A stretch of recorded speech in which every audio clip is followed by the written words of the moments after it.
En este vídeo vamos a ver el tercer tipo de fuerzas de esta unidad, que es la fuerza de rozamiento.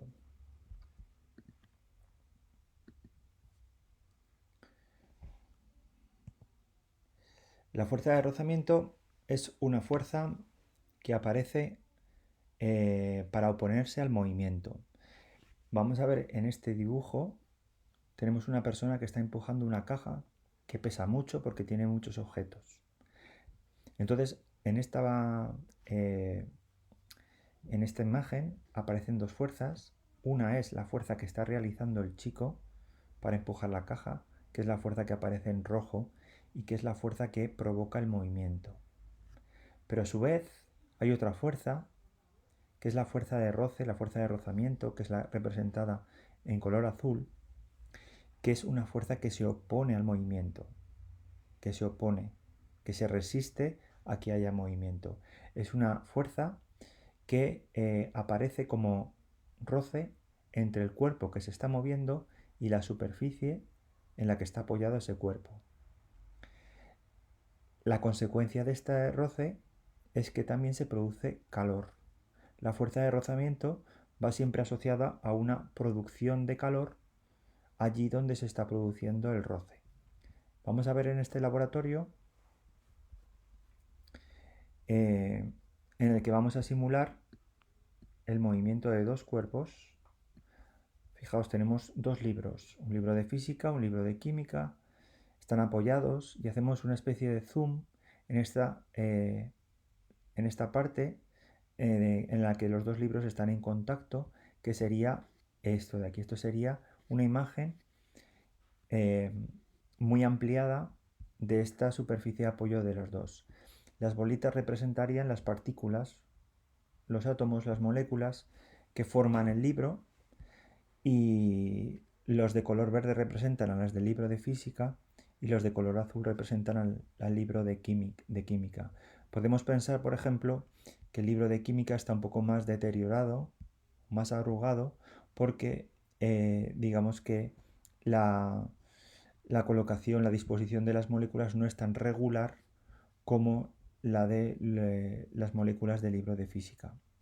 Entonces aquí tenemos un termómetro para ver cómo el rozamiento de estos dos libros se asocia a una producción de calor y por lo tanto a un aumento de temperatura. Entonces lo que vamos a hacer en esta simulación es simplemente rozar estos libros, moviéndolos en el sentido de las dos flechas.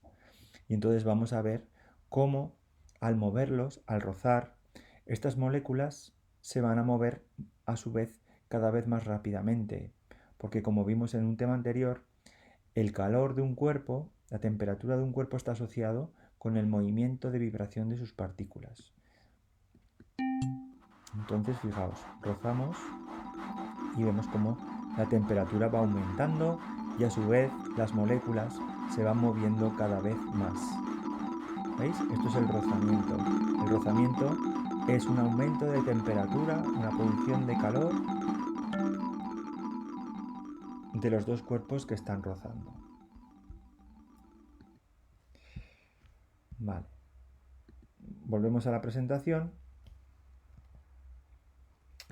Si nos fijamos aquí, en este movimiento, tenemos una chica que está patinando, el rozamiento se produce entre las cuchillas del patín y la superficie de hielo. Hay una superficie de contacto y el rozamiento tiene lugar entre esas dos superficies. ¿De acuerdo? En este caso el rozamiento es pequeño porque se trata de que el deslizamiento sea el mayor posible, el movimiento sea el mayor posible.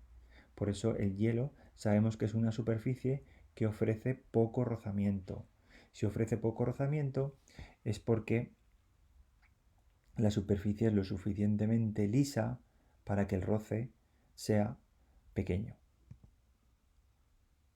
Esto no lo vamos a ver. Vamos a pensar un poco en esto del rozamiento. Sin rozamiento no podríamos andar. ¿Por qué? ¿Qué es lo que pasaría si intentásemos caminar en una superficie en la que no hay rozamiento? Nos imaginamos caminando, por ejemplo, en una superficie que está mojada o, por ejemplo, en una superficie lisa, por ejemplo, de hielo. Entonces, si pensamos en eso, nos daremos cuenta de que tendríamos dificultades a la hora de caminar, porque el rozamiento para poder caminar es importante. Si las suelas de nuestros zapatos no rozan bien con el suelo, es posible que nos resbalemos. A veces los zapatos, de tanto estar usados, pierden el dibujo de la suela y eso lo que hace es que el rozamiento disminuya y por lo tanto no podamos caminar bien y corramos el peligro de resbalarnos. Por eso el rozamiento es muy importante para caminar, porque tiene que ser lo suficientemente elevado para poder avanzar, para poder apoyar ahí y que la fuerza de rozamiento nos permita avanzar. Entonces el rozamiento depende de dos factores importantes. Uno es el peso del cuerpo.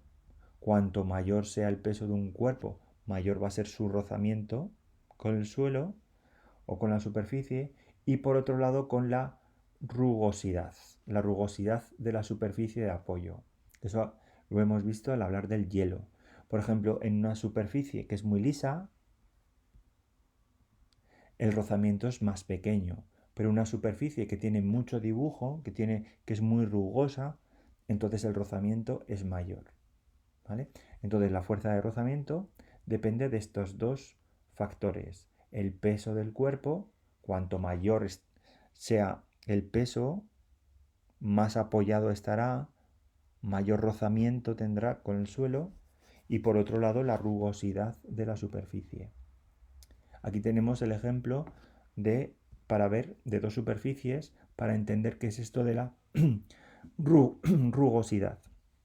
Esta superficie es mucho más rugosa, por lo tanto va a ofrecer un mayor rozamiento.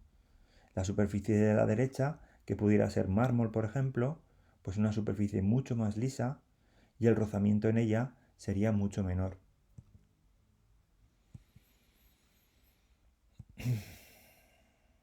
¿Qué es lo contrario de rugoso? Pues se puede decir, por ejemplo, plano, o se puede decir llano, o por ejemplo uniforme, una superficie regular.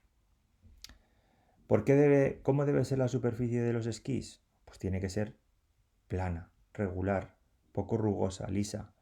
¿Por qué? Pues porque cuanto menor sea la rugosidad de la superficie, menor va a ser el rozamiento.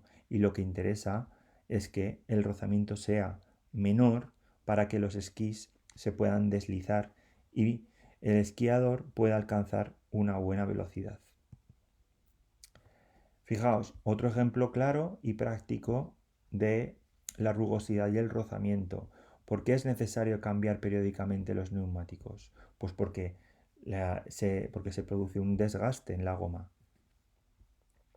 Y entonces ese desgaste hace que la rugosidad disminuya y hace que por lo tanto el rozamiento sea menor y por lo tanto cuando el coche tiene que frenar, pues si el rozamiento ha disminuido, el freno va a ser peor, le va a costar más frenar y por lo tanto eso constituye un peligro.